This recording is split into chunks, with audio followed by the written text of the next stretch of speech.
तिमीले भन्नै छोड्यौ मलाई आज दिनभर के गर्यौ। अब न त सोध्छौ न त भन्छौ नै, तिमी टाढा टाढा हुन थाल्यौ। आजकल मसँग थोरै र म बिना धेरै खुसी हुन्छौ। तिमीलाई अजीब लाग्न थाल्यो र मसँग कुरा गर्न, किनकि मलाई त्यस्तो लाग्न थालेको छ। आजकल जो इग्नोर गर्छौ मलाई, म रिसाउँछु त तिमी मलाई फकाउन पनि आउँदैनौ। तिम्रो आवाजमा त्यो फ्रेसनेस मैले पाउनै छोडेको छु। मैले बहाना किन खोज्नुपर्छ तिमीसँग कुरा गर्नलाई। दिनभरमा 1 मिनट नै हुँदैन तिमीसँग मेरो हाल सोध्नलाई। मलाई पनि अरूलाई चाहिँ पछि थाहा हुन्छ तिम्रो बारेमा कि तिमी अचेल के गर्दैछौ भनेर। मलाई लागेको पनि थिएन कि कुनै दिन तिमी यस्तो हुन्छौ भनेर। ठिक छ, तिमी जस्तै म पनि एक दिन तिमीलाई इग्नोर गर्न थाल्नेछु।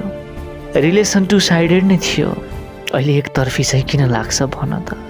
मैले केही पनि सोद्धा तिमीलाई यति धेरै दिगदार किन लाग्छ भन त। आजकल म नराम्रो लाग्न थालेँ र खुलेर भन न त। तर यसरी बिना कारण नरिसाउन मसँग।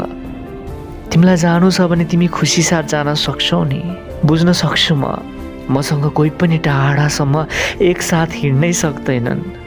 म जति नै कोसिस गरेँ नि, खोइ किन कसैको लायक बन्नै सकिनँ। यसै गरी बिस्तारै बिस्तारै हाम्रो कुराकानी सकिनेछ।